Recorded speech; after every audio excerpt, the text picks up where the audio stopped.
سچے ہیں، امانت دار ہیں. یعنی آپ کا اخلاق مکے والوں کے دلوں میں ایسا گھر کر گیا تھا کہ آپ کی مخالفت کے باوجود بھی جو آپ کے دین کی تبلیغ سے جو لوگ ناراض ہو گئے تھے، مشرکین مکہ، اور آپ کے خلاف سازشیں رچا کرتے تھے، وہ بھی آپ کے اخلاق کے اس قدر قائم تھے کہ انہیں بھی اگر امانت رکھوانا ہوتی تھی تو اپنی امانت حضور کے پاس ہی رکھواتے تھے. تو اخلاق نبوی، انکساری، عاجزی، تواضع، یہ سب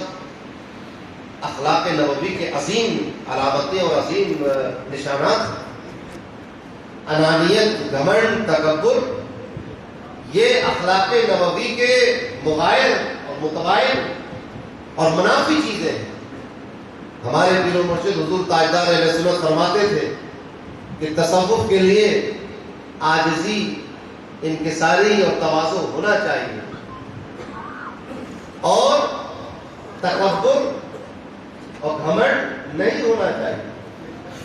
تو یہ چیزیں نہ ہوں اور وہ چیزیں ہوں تو پھر تصوف قائم ہوتا ہے.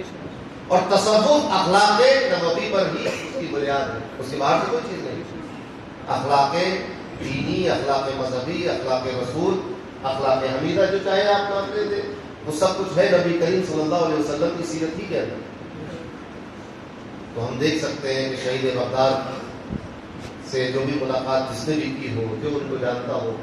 ان کے ملنے کا انداز، آپ سوچیں، آپ ایک طرف سیرت کی کتاب پڑھیں، صحابہ کی سیرت پڑھیں کہ وہ اپنے پاس آنے والے مہمان کے ساتھ کیا برتاؤ کرتے تھے، اور پھر شہید بغداد کے پاس آنے والے مہمان یا ان سے ملاقات کرنے کے لیے آنے والے کے ساتھ شہید بغداد کا برتاؤ دیکھیں. آپ کو سمجھ میں آ جائے گا کہ کیا کس کے اخلاق کریمانہ کیسے ہوتے ہیں، اخلاق اسلام کیا ہے، نبی کریم صلی اللہ علیہ وسلم کی سیرت کا کیا فیض حضور شہید بغداد کی زندگی میں تھا. خیر، یہ ایک لمبا قصہ ہے. تو اللہ تبارک و تعالیٰ کا فضل اور اس کا احسان اور اس کا کرم اور اس کی رحمت انسان کو محفوظ رکھتی ہے، اور اس کا کرم اور اس کی رحمت اور اس کا فضل دین کے بغیر نہیں ملتا، اور دین صحابہ کے بغیر نہیں ملتا. لہذا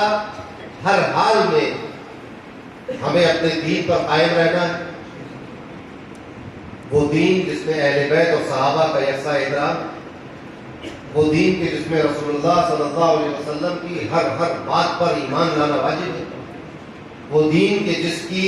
جس کے ائمہ اور علماء کی تعظیم اور ان کی اقتداء ہم پر ضروری ہے، وہ دین کے جس کے اولیاء اور صوفیاء کے نقوش راہ سے ہم اپنی زندگی کے راستوں کو مزین اور منور کر لیں. تو اس دین کے اوپر قائم رہنا بہت ضروری ہے. اخلاقیات پر زور دینے کی ضرورت ہے، عبادتوں کی پابندی کی ضرورت ہے. شہید بغداد علیہ رحمت و رضوان کی زندگی اور ان کا علم اور ان کا تقویٰ اور ان کی طہارت اور ان کی زندگی کا ہر لمحہ یہ ایک فضل خداوندی سے تعبیر کیا جا سکتا ہے. اور یہ فضل ان کو ملا اس بنیاد پر کہ ان کا عقیدہ درست تھا، ان کے اعمال اچھے تھے، انہوں نے کوشش کی کہ وہ اخلاق نبی کو برتے اور اپنی زندگی میں بسا لیں. کوشش کی، اللہ نے فضل فرمایا اور ان کو ان برائیوں سے محفوظ رکھا جس کو اسلام جس کی طرف جس سے اجتناب کا حکم دیتا ہے، اور ان راستوں پر چلایا کہ جس پر رسول اللہ صلی اللہ علیہ وسلم کے صحابہ اور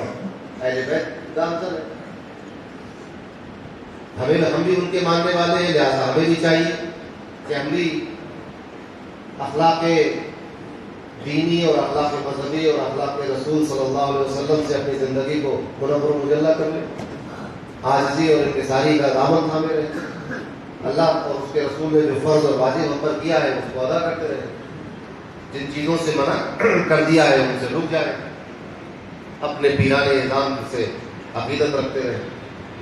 اور ان کا دامن تھامے رہیں. انشاءاللہ دنیا میں بھی کامیابی ملے گی، آخرت میں بھی سرخروئی ملے گی. اللہ تبارک و تعالی ہم سب کو دین متین پر قائم رکھے، اہل سنت والجماعت کے معتقدات پر قائم رکھے، اولیاء، صوفیاء، صالحین کے دامنوں سے وابستہ رکھے، جب تک ہم زندہ رہے اللہ اور اس کے حبیب محمد مصطفیٰ صلی اللہ علیہ وسلم کے بتائے ہوئے راستے پر چلتے رہے. جب ہمارا آخری وقت ہو تو ہماری زبان پر ہو لا الہ الا اللہ محمد رسول اللہ صلی اللہ تعالیٰ علیہ وسلم. وآخر دعوانا الحمد للہ رب العالمین. اب صلاۃ